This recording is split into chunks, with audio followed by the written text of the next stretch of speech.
everybody? Welcome back to another episode of my No Name podcast still. We're here today in Moorhead, Kentucky. We're here with the great, legendary Matt Rhodes. This guy, he was my strength coach for 5-6 years, something like that. It's been a long time. Most definitely part of the reason I was successful in college. Without him, we've had some good talks. He's got me through some mental issues that I've had through college. So a great guy, and an honor to have him here on my podcast. So Matt Rhodes, everybody. Jeez, man, you wrote that up. That's all. Those are all lies. You did it all yourself. Oh no, sir. You know me. Like what I always try to do, and I hope I do it. I don't know if I do, but I hope I do. I try to point you guys in a direction. Right. Because ultimately, you're the one that's going to be successful. Right. You did it. Maybe all I did was like, hey, no, dude, go that way. Yeah. Get back on. That's what I try to do. So I appreciate that. It's very humbling. I don't take compliments well, hence the bad humor to start things. But I that means a lot to me. It really, Yes, more than I'm capable of expressing as a 46-year-old man who's repressed feelings my entire life. That means a lot. I really appreciate it. Oh, yes, sir. Of course, Thank of you. course. So for the people who don't know who you are, let's get into Who doesn't know who I am? No, exactly. That's what I'm saying. How do you not know? So you were a power lifter. Yeah. Let's get into that a little bit. How did you get into powerlifting? How did you go about So that? powerlifting was after I finished playing football, I was dealing with some neck issues. Okay. And I was rehabbing my neck, and I was actually coaching football at the University of Richmond. Okay. And one of the strength coaches down there, I was coming in and working out before we would go through our football. You know, it was in the fall. Right. So I'd go in and lift in the weight room before I had to go upstairs and like do my job. And he's like, hey, let's do a powerlifting meet. I'm like, all right, that'll give me a purpose for my neck rehab and make sure that I come in and do all that stuff. And then my good friend that I played football with, Jim Wimler, was also into powerlifting. So he was like talking to me about it, and I was hemming and hawing with it. And then this guy's name was Jim Rooney. He was the assistant strength coach at Richmond. And I'm like, yeah, let's do it. And at first it was just, so you went through your whole football career, right? You came in, you had a workout, you had direction, right? Whether you liked it or not, you had direction. And so I needed that. I always loved being coached. I don't like having to come up with my own plan with like training. Right. So I did Jim's plan and just followed it. And I enjoyed it. It gave me purpose, it gave me a drive, it gave me a reason to get up, bigger than just being a football coach and whatever. It gave me something else to challenge myself with my mind, my body, because I was 24 years old or something like that. I still thought I could play ball. Right. Yeah. Maybe from the neck up and the shoulders down I could, but my neck was real bad. And so like it was over and I didn't know where to go. So that's how I got into it. And then I lucked out with just running into a lot of people in the powerlifting world and the strength world that helped me. Okay. Yeah. My buddy Jim Wendler, he's the 531, he wrote the book 531. And then through him, I got to know Dave Tate, who owns Elite FTS, if anyone's familiar with that company.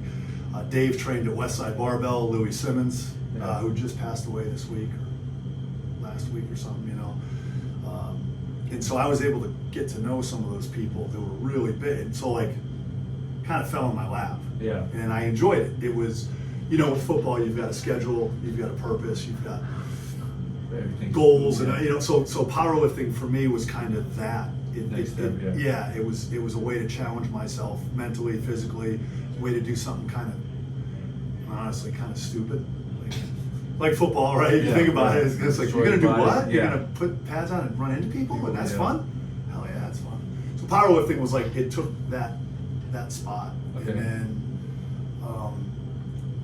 honestly, like, I never had any numbers in my head. I had a few here and there. Like goals you were trying to reach? Yeah, like everyone wants to bench 500 pounds because that's freaking cool. Yeah. Right? So that was always one. But I never really had any other numbers. And as I improved, like I found, I got here, maybe I should go for that. Right. And And then there was a certain point in time where when I was coming up, there was some numbers that I'm like, I might have a shot. Like I might legit have a shot. The way things had laid out and people I had met, I'm like, maybe I got a shot. And then so I never had this like ultimate goal in mind. It was like, let's just go on and squat 500. All right, let's squat 550. Let's squat 600, and so on and so forth. And so just kind of filled the void and did what I did. Ended up loving it. Yeah, I enjoyed it. It's funny, I enjoyed it. The best part about it is, I've been out of it now since 2014 is the last time I did a meet.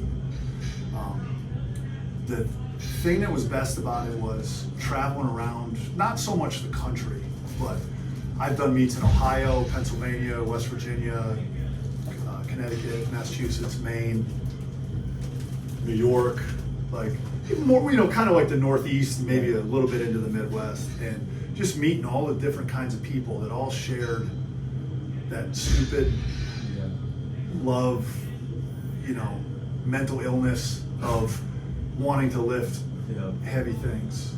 And the people that I met in the strength world, some names that are just big time names, who would talk to me, would help me.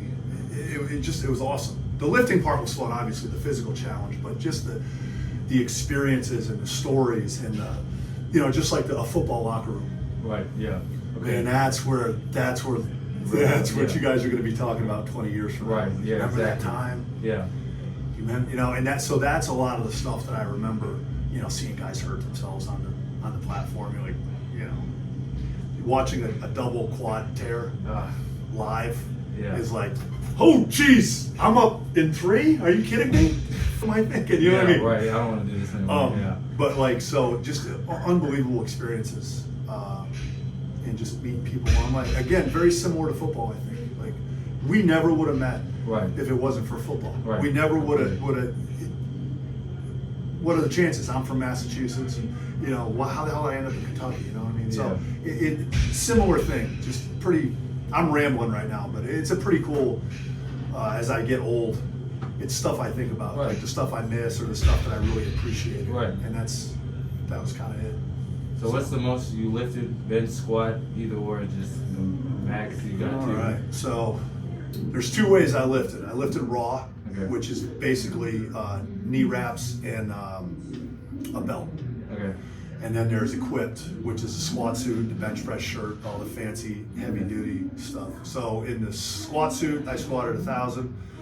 I bench pressed 605, and I deadlifted 760.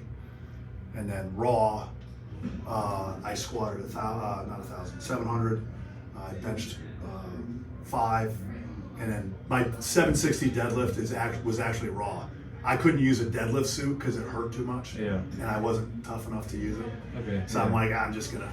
Even in the equipped division, I deadlifted raw because I didn't want to deal with the pain. It would push your nuts up into your body, and I'm like, it's just not worth it.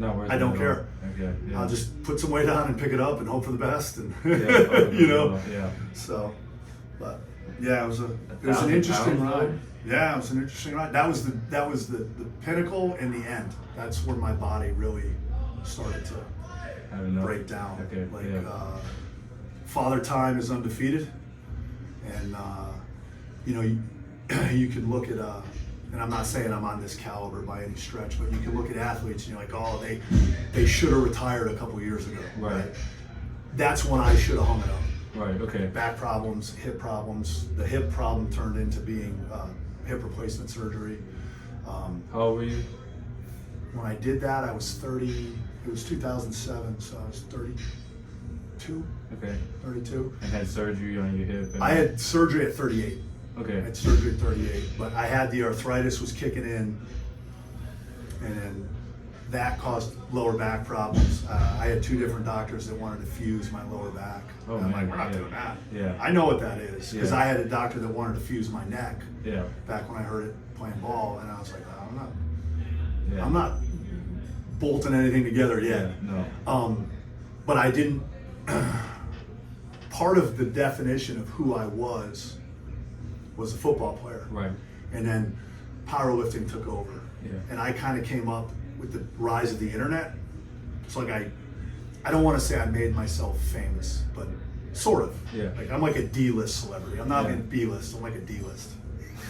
It's still on the list. Still on the list. So that I kind of got caught up in that, and then it was who I defined myself as. Okay. I was a personal trainer at the time in the Greenwich, Connecticut area. Crazy money. I made unbelievable money. Job was easy, but it wasn't doing anything for me as a person. Like I wasn't really growing. I wasn't maturing. I was making enough money, and I'm smart enough about spending my money that I was just kind of coasting. Yeah. And I was in limbo, which is a horrible place to be. We're all going to end up there at some point, and you realize I was there for a while. Okay. But yeah, I should have walked away after that. It was November of 2007. I probably should have walked away. But I was in the moment. I was in it. I didn't know how to define myself. I didn't know what was next. So I just kept plugging away. Okay. And then in 2012, I think, I decided I wanted to get back into this business, strength and conditioning. Yeah. So I ended up doing, that's a long story, but I ended up getting an internship at 36 years old. Oh, wow. I was an intern, like the interns that were just in here cleaning. Right. That was me at 36. Wow, yeah, that's crazy. I was working, I was doing my personal training job. Yeah. And then I would come up to Yale in New Haven, Connecticut, which is about a 45-minute drive. And I would help out with the football team Monday and Wednesday. And then I would go up Friday morning, football morning runs, morning lift.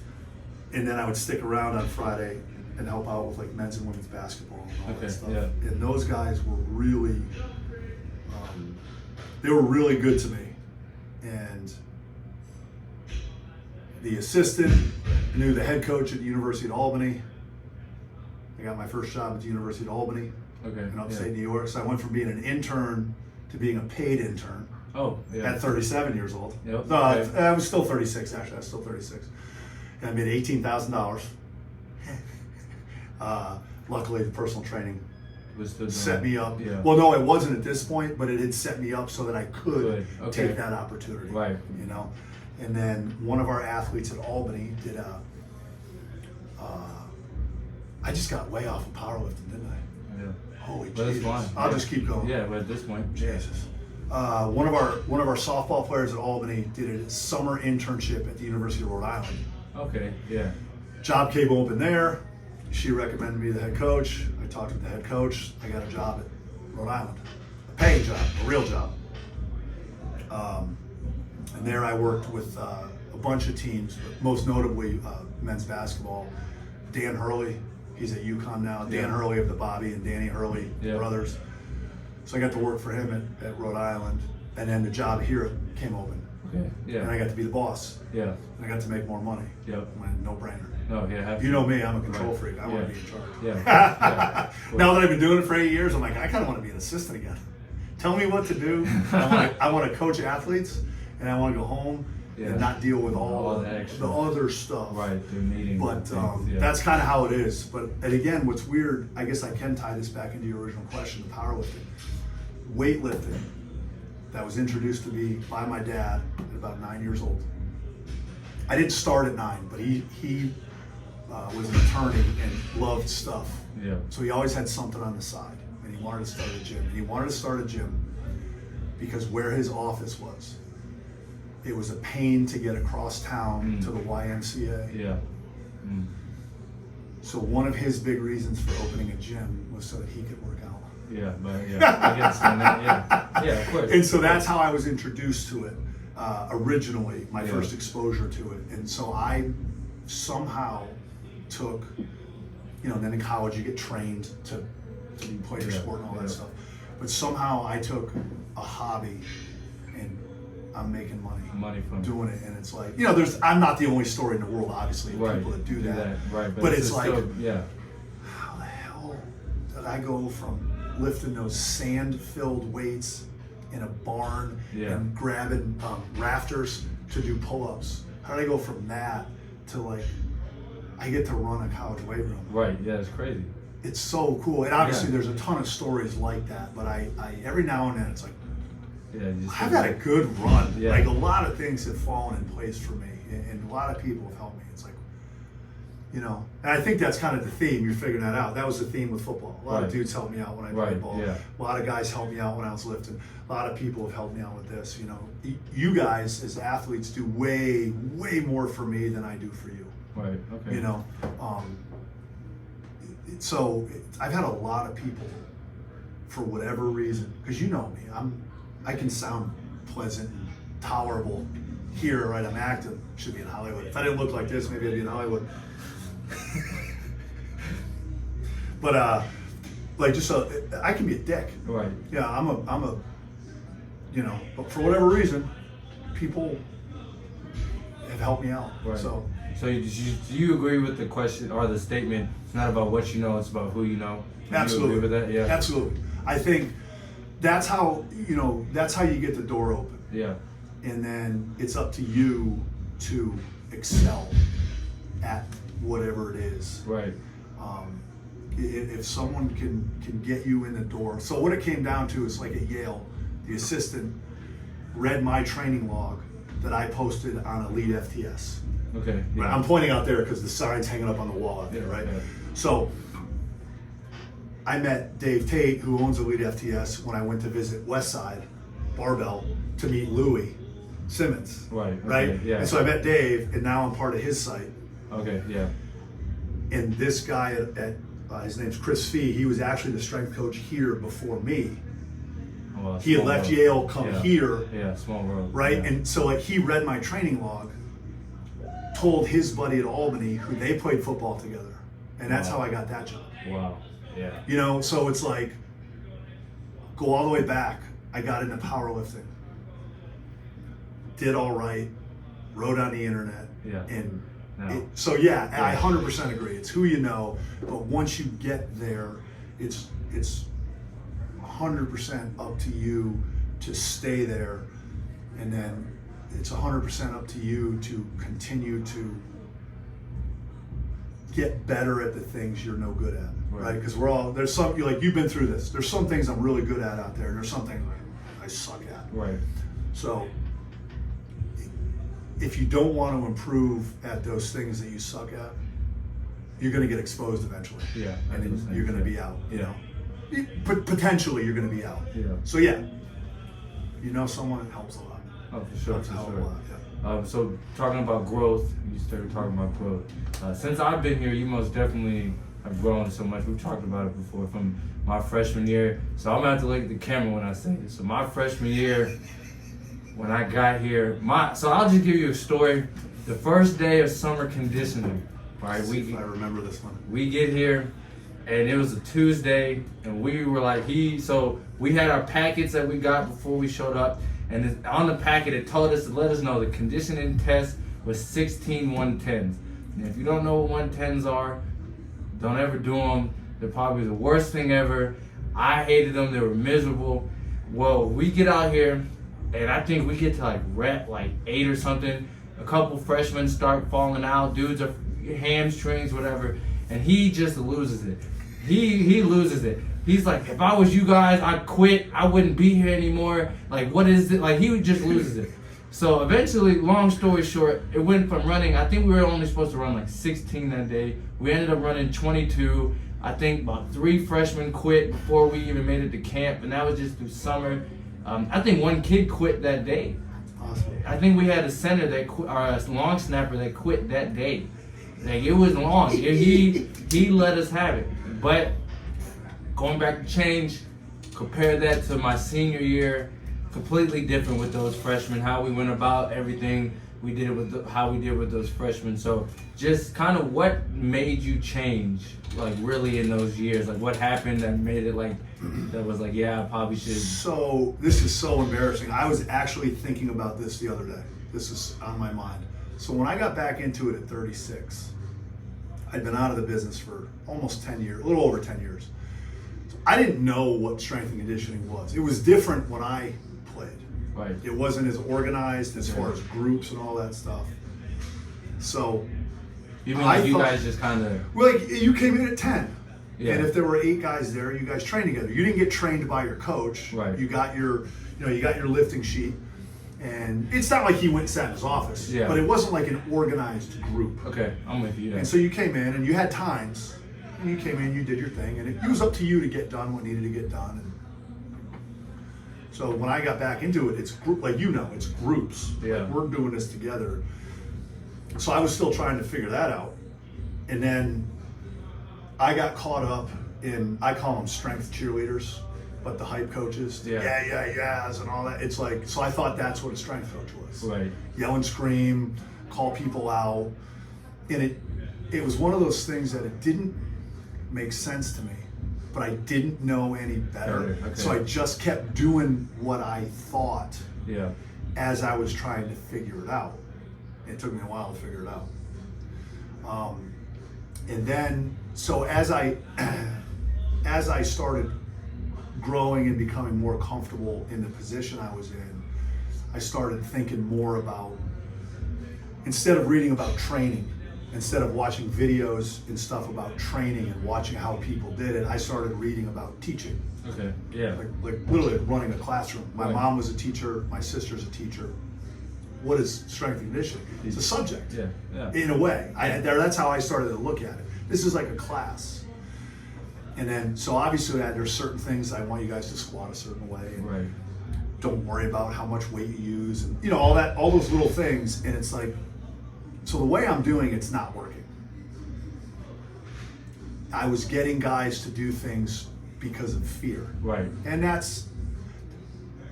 think there should be a certain amount of fear, but not fear. Right. More like, I can't think of the right word, but let's just use fear. There should be a little amount of like, I better not. Yeah. I better do what I'm supposed to do. But it should be, it should be done because you want to do it. Yeah. And so I think I made probably your class, maybe probably the next class, scared of doing it wrong, as opposed to wanting to learn how to do it right. Yeah, I'm with you. So I got pretty much what I wanted, right, but I got it the wrong way. Yeah, the wrong way. And even though it was successful, it was the wrong way. And as I started reading more about psychology, the study of the individual, sociology, the study of the group, teaching, and I'm like, gee, I'm doing everything wrong. I'm just doing this wrong. And then so that change, it takes time. You Right. break a habit and all that stuff. And it just took a lot of like, Connor Hughes, he was the guy that hired me at Albany. He's at West Point now. He's the head strength coach at West Point. He always said in coaching, your days are either 10s or 1s.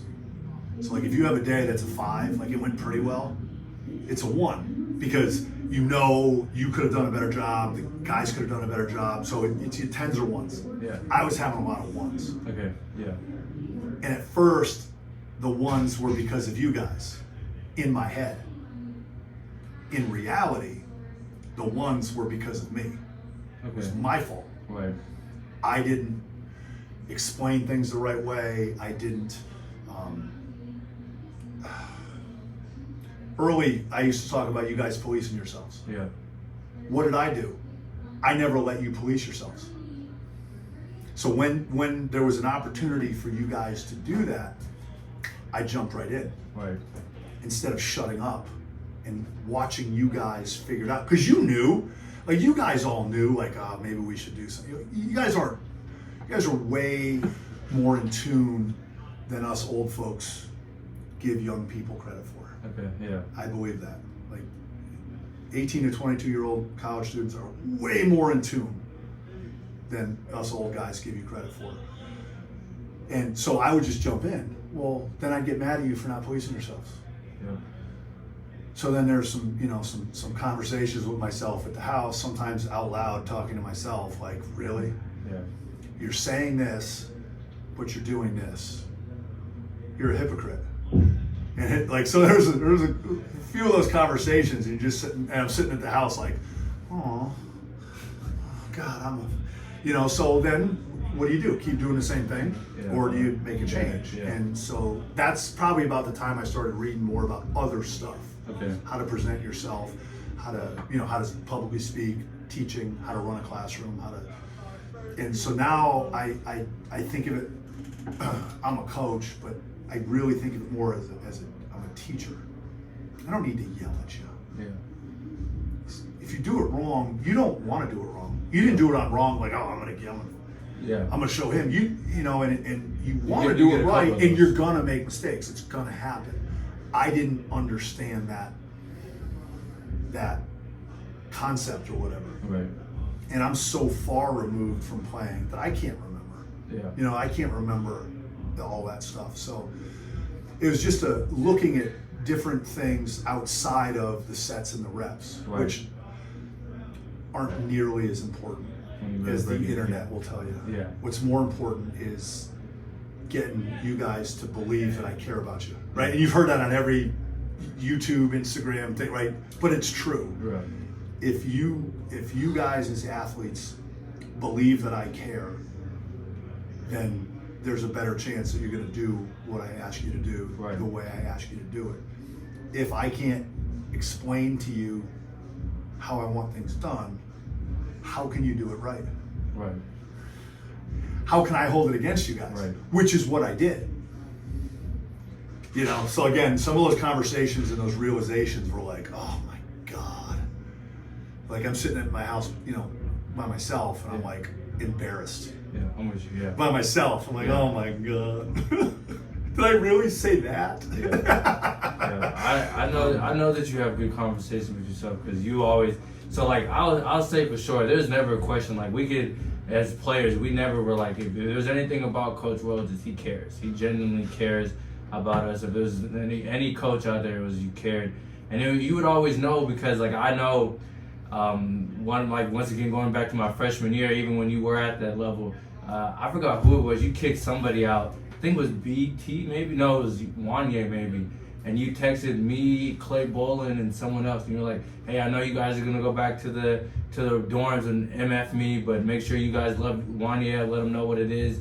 So it was always one of those things. The one day you kicked me out, I remember we came back the next day and we got into a deep conversation about the situation. So it was never, we always knew that you cared. That was very evident for sure. That's makes me very happy and very humbling, because that's what I always wanted. Right.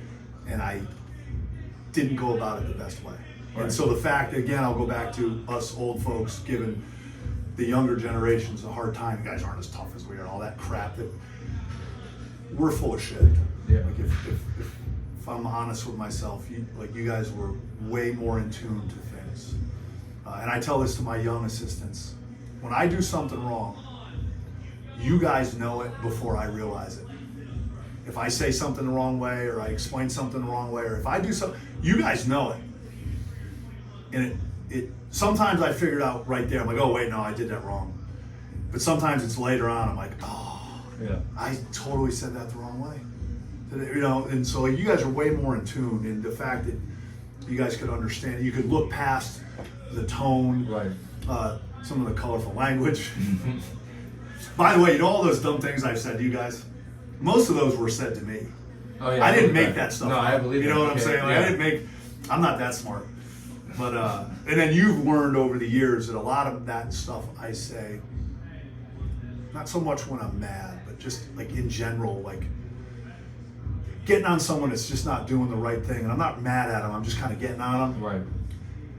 Some of that stuff is like for my entertainment. Yeah. Like I want to make myself laugh at your expense, which is probably a horrible character flaw.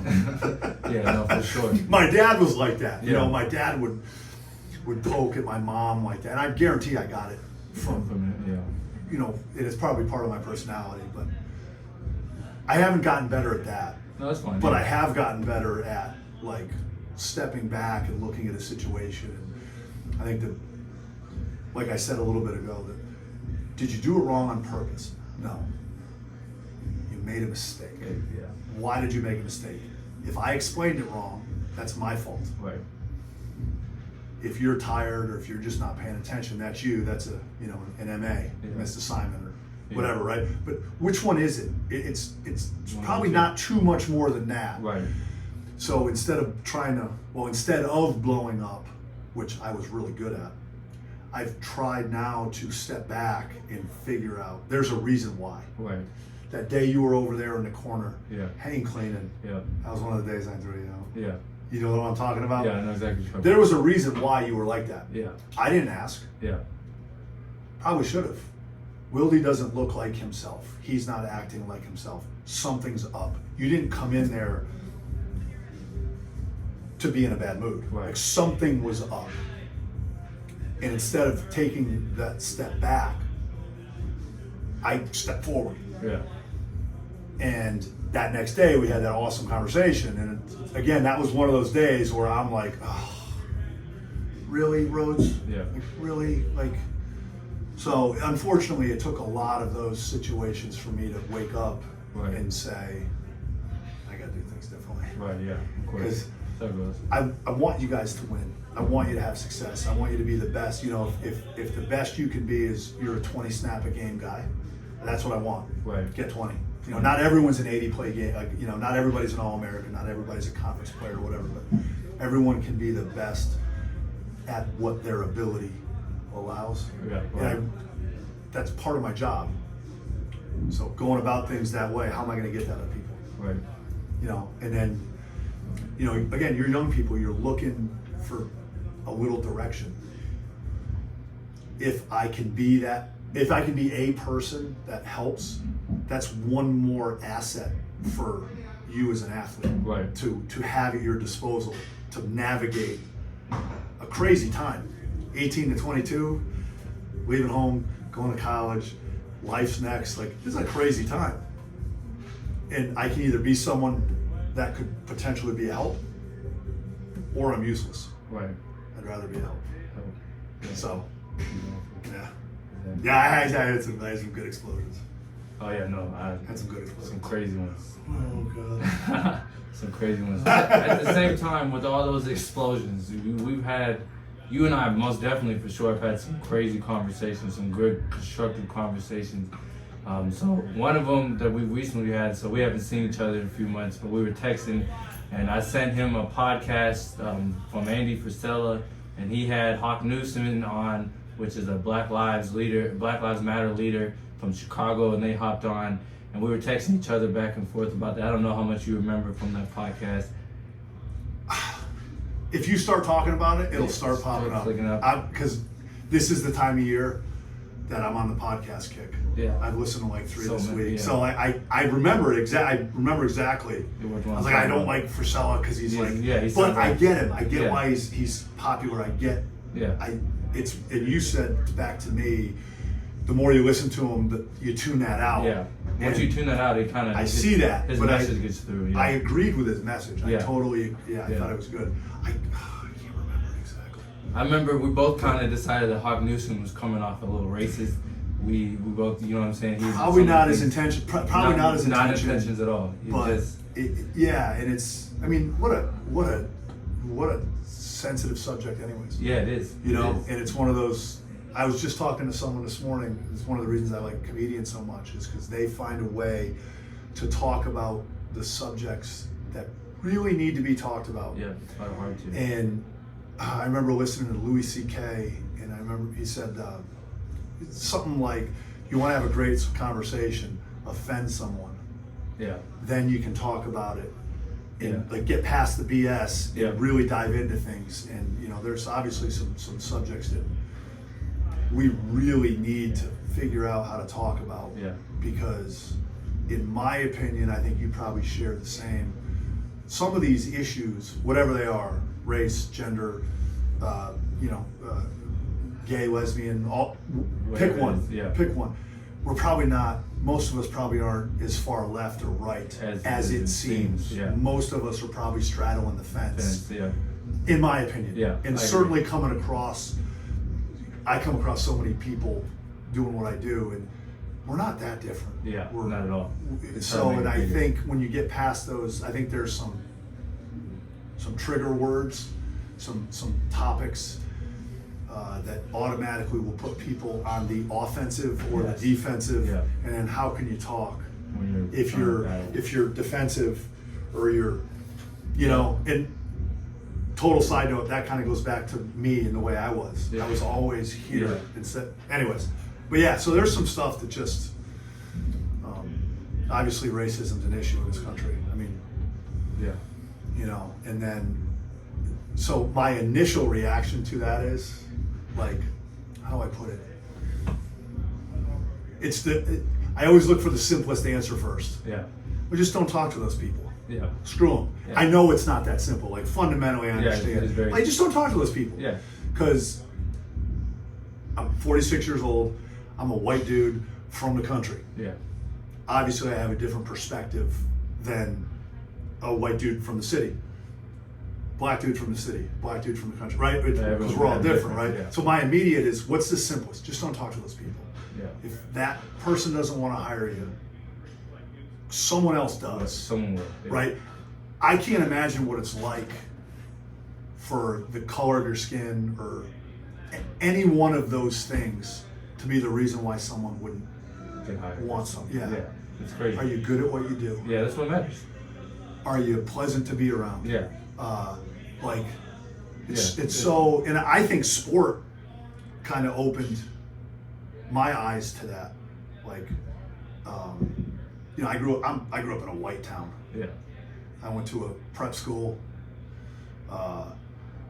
We had black kids. We had kids from Japan, China, Korea, you name it, all over, Saudi Arabia. So I was exposed in high school to a lot of different religion, race. I don't want to necessarily say culture, because I don't think I was aware enough to realize that there were some cultural differences. Yeah.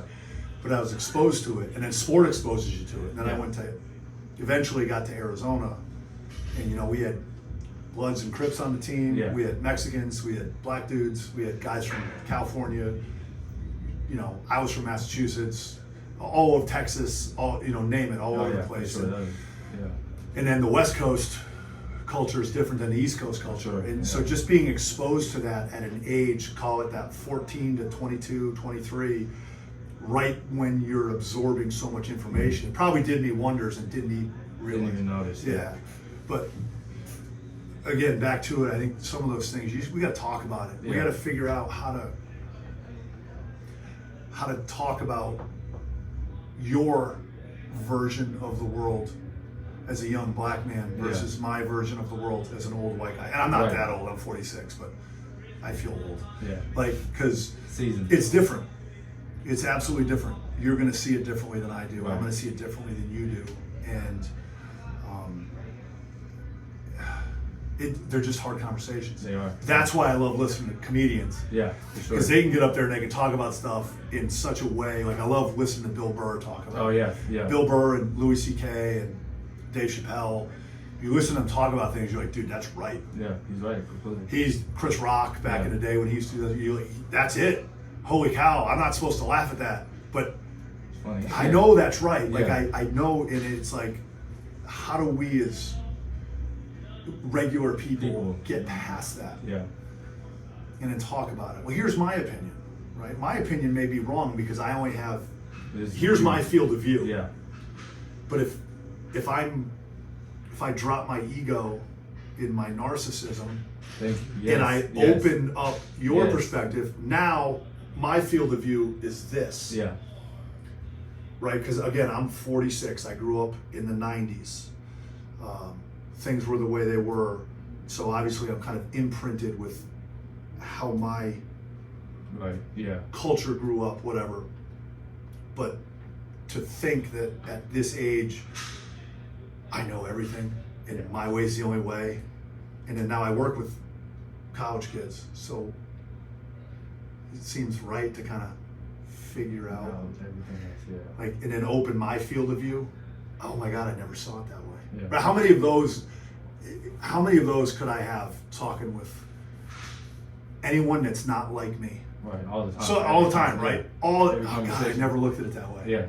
You know, like some of the words that no one wants us to say anymore. Like those are just, I'm not going to say them. I can't say them right here. You're just like, that's not what it means. Yeah. Just because I grew up that way doesn't mean it's right. Right. Right. Exactly. You know, but it's like that's not what it means. That's not what I'm talking about. Doesn't make it right. Yeah. So, having that extra perspective or added, just again, if I know this much about strength and conditioning, and I can learn this much more, well, I know this much about life. Yeah, I can learn more. Yeah. You know, and I don't, Exactly. and I don't know how good I am at that, but it just seems logical. The more information that we can store, the better we can handle situations. Facts. As we go on for the next, you know, me hopefully not too much longer, but you got a while ahead of you. Yeah, for sure. You got a while ahead of you. So I said something this morning. I'm off topic here. My body hurts so bad today, and I was sitting there this morning with our softball team. I bent over to stretch, and oh God, I'm like, you're all right, coach. I'm like, life's taking forever. God, when's it gonna be over? Yeah. I don't really mean it, but like Right, sometimes you're just like, oh God. Anyways, off of my tangents. So one conversation we've had before was critical race theory. I think you were talking about they were brothers, and they were talking about, you said they were like, why would you want to? Twins. Yes. Hodge And they said, why would you want to tell a group of people that this whole system is against you? You can't be that. You can't be that. And I was agreeing with you then, and then Hawk Newsom and Andy were talking about it. And now that I have a son, my view on that kind of changed. So like, I kind of agree with hey son, you're black. The system is against you. I'm not into that. I think now though, I probably would be more on the side of, I'm going to inform my son and educate him like, hey man, if you get him running with the police, you don't have maybe the same lineage of a white kid in your situation. It's not that every police is against you. It's when you get in that situation, that's understand. reality. Yes. It's reality. Yes. You're teaching them about reality. Yes. An unfortunate reality, but a reality. Yeah, exactly. Or if you get arrested, you might not get the second chance or the same chance that the other white kid gets. But don't sit here and think that the system is against you. I can't do this. It's the system might not be in my favor. I have to work 10 times harder and not be able to do the mistakes or the mess ups that other people might get to have. Yeah, like figure it out. Yeah. In a way. Yeah. Like figure it out. Cause that makes sense to me. You know what I'm saying? Yeah, that makes sense to me. Most definitely not I'm with you. You know what I'm saying? Like I don't know. I've always been weird on that subject because it's like I feel like to not tell people that or your kids that is kind of like setting them to slaughter maybe, to like let them think like, hey, like, cause I'm adopted. So like I have 2 white parents. I grew up in Alabama, and in Alabama, the racism in Alabama is like this. If you are white and you like black people, you are over here where black people are. And for me, it's normal, everyone's here. If you are white and you don't like black people, we're not gonna sit here and say we don't like black people. We're just gonna go over here, start our own schools, live in our own neighborhoods, and we just don't let you guys come. And so, as having white parents, I had the privileges of, and I didn't realize this till I was in college when I got older, is I was in a lot of situations that the only reason that I was okay to be there was because they knew my parents, and they knew I had white parents. So like I had friends now that I can sit back and I would think, oh, I went to their house, and their uncles or somebody would come over, and their cousins couldn't stay because I was there. Or they would question the situation because I was there. And like now that I'm older, like I understand what was happening. And so like now I had a conversation with my parents back in quarantine where I was just like, I felt like the feeling of everybody was for me is a lie. You feel me? Like I got into the real Some people. Yeah, some people are for you. Yeah. It wasn't. As soon as I left my parents' house, I turned into another black person. It was no longer, oh, we know his parents. It's cool for him to come over here. He's not just, you know what I'm saying? So that was really a real work. Like, you know what I'm saying? Like that was a lot to take in. Like once you get to junk. Yeah. Oh yeah. It was. That was a lot to take in. It was crazy to feel. So I was just trying to get your idea, your opinion on critical race theory. Like how do you think about it? Like now, especially now, people are trying to choose, like, should we teach it in schools? Should we not? I feel like it's I can't speak enough on it because I don't really know enough about it to. I don't even know if I know enough to make me dangerous speaking about it. Does that make sense? Yeah, I'm with you. But I guess my take is, I think that how do I put it? So I'm big on the individual. Right. Like the individual has way more power, way more ability than maybe they realize sometimes. Yeah. And so I always look back at, and I hope I'm not getting off topic here, but like, you know, Jocko Willink's book, The Extreme Ownership, like that book hit home with me. Yeah. And so kind of that sort of mentality, I think you have to inform your kids of what you were talking about. They need to know. Yeah. Good or bad, they need to know because it's information that'll help them navigate situations. But I think at the end of it all, if the individual handles their business, you lose the idea of being a victim. Yes, okay, we've all been victims in some capacity. We've all been victims, and I've played the victim a lot of times. And so I guess with that idea is when you start thinking that way, you're screwed. Yeah. As opposed to, what do I need to do differently? Right.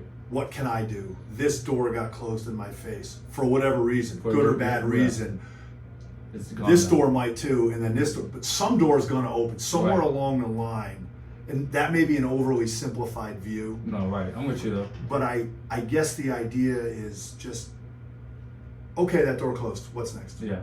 Again, easier said than done. Yeah. But what's next? Yeah. What's next? What's next? Because I don't care what color, race, sex, all that.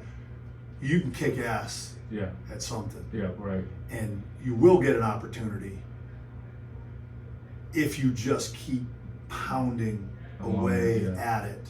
And maybe I'm ignorant for thinking that. No, I agree. It's like saying you're not using it as a crutch. Like, oh, I'm not here because I'm black. It's like, well, I'm not in the NFL because I wasn't good enough. Yeah, I wasn't good enough to play in the NFL. That's why I never played. Right.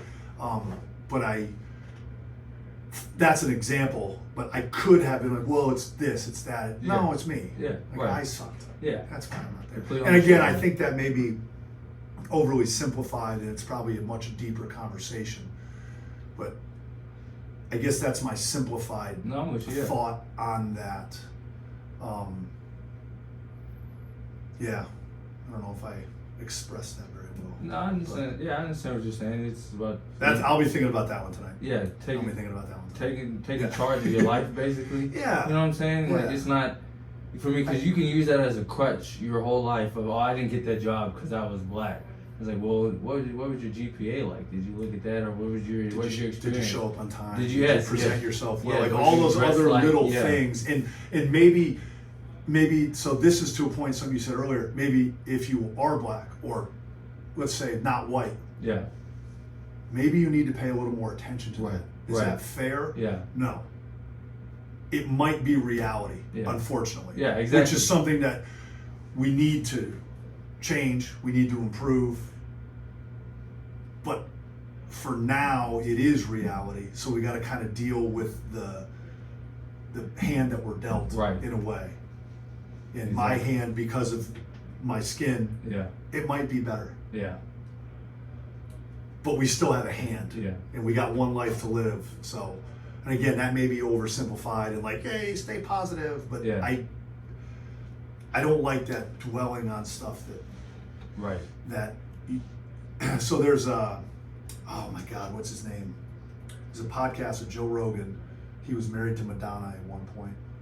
Don't ask me why I know that. Don't judge me on that, people. He makes movies. He makes The Gentleman is a movie he did. The Sherlock Holmes with Jude Law and Robert Downey Jr. God, I can't think of his name. I don't know why Oliver Stone is one popping in my head, but I know it's not. No, Oliver Stone made Platoon among other awesome movies. Guy Ritchie. Okay. Guy Ritchie is his name, and he was on Joe Rogan, and there's a bunch of things, and I'm going to screw some of this up, but he said the saying, don't hate the player, hate the game. And his take was, don't hate the game, because that's what it is. Yeah. Figure out how to make the game work for you. Yes. And I thought that was a really cool, to me that meant, here's the situation, figure it out. Figure out how you can manipulate the system that's in place for your benefit. Yeah. And I hate to use the word manipulate because it sounds bad, but I'm with you. How do you make it work for you? Yeah. Your other option is, I don't have a chance. Yeah. To me, like, let's figure this out. There's way more. That's all your steps may not be forward, but they're probably not backward. Yeah. If you just, there's no chance. Yeah. Does that make sense? No, I'm with you. I don't know if I'm. I've actually taken some heat before because I would have conversations like with people, and I said for black people we actually have to start doing that more because like if you look at business women who are like at the top of like their companies and stuff, they made the decision men are pigs. I get that. They're in their heads like men are pigs. I can't come to work in my dress that I want to come to work, and I can't wear makeup and do all those things. Men in this situation are pigs. They come in their dress suits and they just suck it up and do the way. Like it sucks that that's what they have to do, but they understand like this is what it is. I can't do what I want to do, but I'm gonna find a way to make a way anyways. And I feel like as black people, we're so in our way of like, I want to wear this fancy, flashy red suit, and it's like, well, dog, I get that you want to do that, but it's like, is that really going to help you? Like, I feel what you're saying. You want to be yourself. You want to express yourself. You should. I don't want to take that away from you. But that's not the system that we're in right now. You have to play the game to win the game. So what you're talking about is something I've been listening to Nick Saban lately. You know, I'm a huge Alabama fan. I love Saban. His thing was his definition of discipline. And I'm going to butcher this a little bit, but you'll get the idea. His definition is there's something you know you need to do and you don't want to do it. Yeah. Can you make yourself do it? Make yourself do it. The other side of that is there's something you know you're not supposed to do and you want to do it. Yep. Can you make yourself not do it in order to achieve your ultimate vision? Which I thought it's such an interesting. Yeah. Just on that, what you were just talking about, I want to wear this. Is that really the best thing in this situation? Right. Can you wear that, whatever, on your private time? Yeah, for sure. When you go out to dinner or whatever, right? So you're not forgetting yourself and who you are, but on some level, like, God, I can't tell if I'm going off on a tangent here. When you're part of a team, you have to conform. Have to. So in life, you have to conform on some level so society can function. Right. It doesn't have to be a militant conformity, but there's got to be some level of like, I think everyone can agree that like, hey, show up on time for work. Yeah. If you're supposed to wear a suit and tie, wear a suit and tie. Very simple. Yeah. Right. So there's some level of that we do. Right. And then I guess like, can you conform and put your own little flair on it? Yeah. Or whatever. It's I'm losing my train of thought. Yeah, totally lost it. All those concussions in college. Oh man, yeah, those CTE's coming, man. Oh, that's. I can't wait. Yeah. I can't wait.